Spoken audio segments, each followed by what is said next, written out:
Assalamualaikum warahmatullahi wabarakatuh. Ketemu lagi anak-anak dengan Bu Nining, masih dalam rangkaian ketiga yaitu substansi materi genetik dengan tema sintesis protein. Baik anak-anak, sekarang Bu Nining sajikan di sini adalah materi tentang sintesis protein. Apa sih sintesis protein itu? Sintesis protein merupakan proses penerjemahan gen menjadi urutan asam amino yang akan disintesis menjadi polipeptida. Selain itu juga, di dalam proses sintesis protein akan melibatkan DNA yang dibantu oleh RNA. RNA siapa yang terlibat? Bisa mRNA, bisa tRNA, dan juga rRNA. Perlu kalian ketahui, mRNA dikatakan juga sebagai RNA duta, ya. Oke, kita lanjutkan. Di dalam proses sintesis protein nanti ada dua proses anak-anak, yaitu ada transkripsi dan juga ada translasi. Anak-anak, kedua proses ini adalah konsep yang harus kalian pahami. Konsep yang harus kalian pegang, karena dengan memahami ini kalian akan mudah untuk mengetahui tahapan-tahapannya nanti, ya. Di dalam yang pertama yaitu proses transkripsi.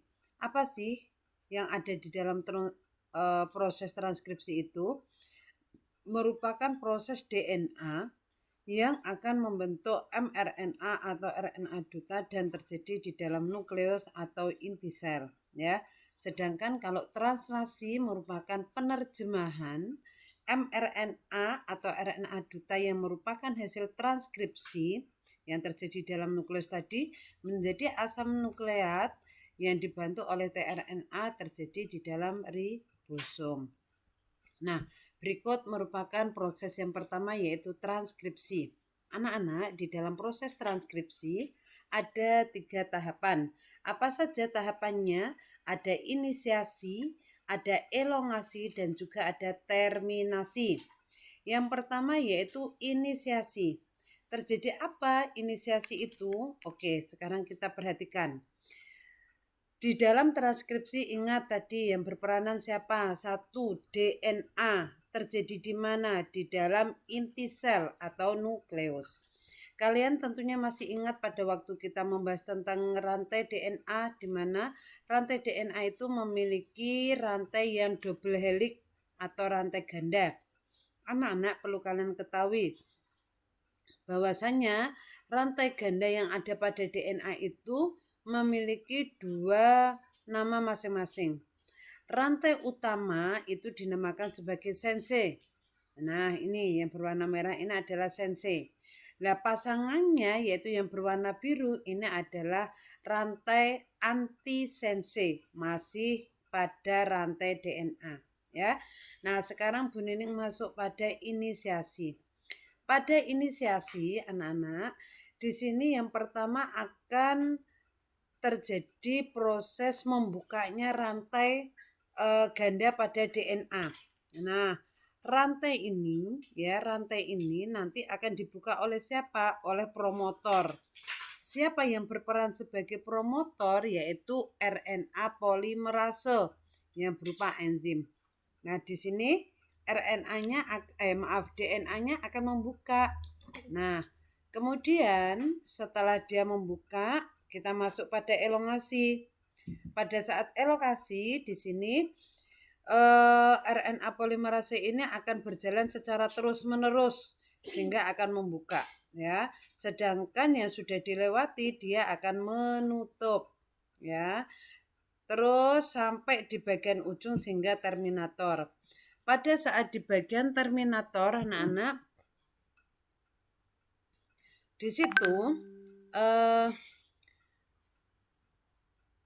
RNA-nya yaitu mRNA akan terbentuk dan keluar dari nukleus, ya. Dan di sini DNA akan kembali pada posisi semula yaitu RNA sense dan antisense.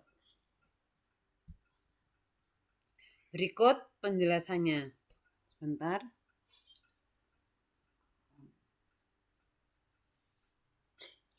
Oke, anak-anak ini adalah penjelasannya. Inisiasi tadi diawali dengan enzim RNA polimerase yang akan membuka ikatan hidrogen pada DNA ya.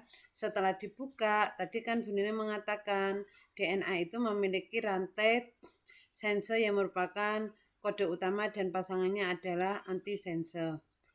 Nah, seandainya di situ sudah dibuka, misalnya di sini sense memiliki basa nitrogen TAS atau TAC, GGA, AAA, TGA. Maka antisensenya bagaimana? Ya ini, kemarin sudah Bu Nining sampaikan, timin itu bekerjanya dengan adenin, adenin dengan timin, sitosin dengan guanin dan seterusnya. Ya, elongasi merupakan proses perpanjangan. Ya, perpanjangan RNA polimerase membuka rantai DNA. Nah, pada saat membuka akan dihasilkan mRNA atau RNA duta. Sehingga di sini nanti rantai sensenya tidak berpasangan lagi dengan antisense, tetapi sudah berpasangan dengan mRNA atau RNA duta. Sehingga nanti basa nitrogennya yang dihasilkan sudah berbeda. Kenapa? Karena pada RNA tidak memiliki timin, melainkan memiliki urasil ya. Terus kemudian di bagian terminasi di sini RNA polimerase sudah berada di bagian ujung. Selanjutnya DNA-nya menutup kembali, berpasangan kembali sense dan antisense, mRNA atau RNA dutanya keluar dari DNA yaitu yang terjadi di dalam nukleus. Selanjutnya ini adalah proses translasi. Untuk memahami translasi kalian harus memahami dulu tentang transkripsi tadi. Nah, kalau kalian sudah memahami, insya Allah kalian akan bisa menjelaskan tentang translasi. Translasi yang berperanan adalah siapa?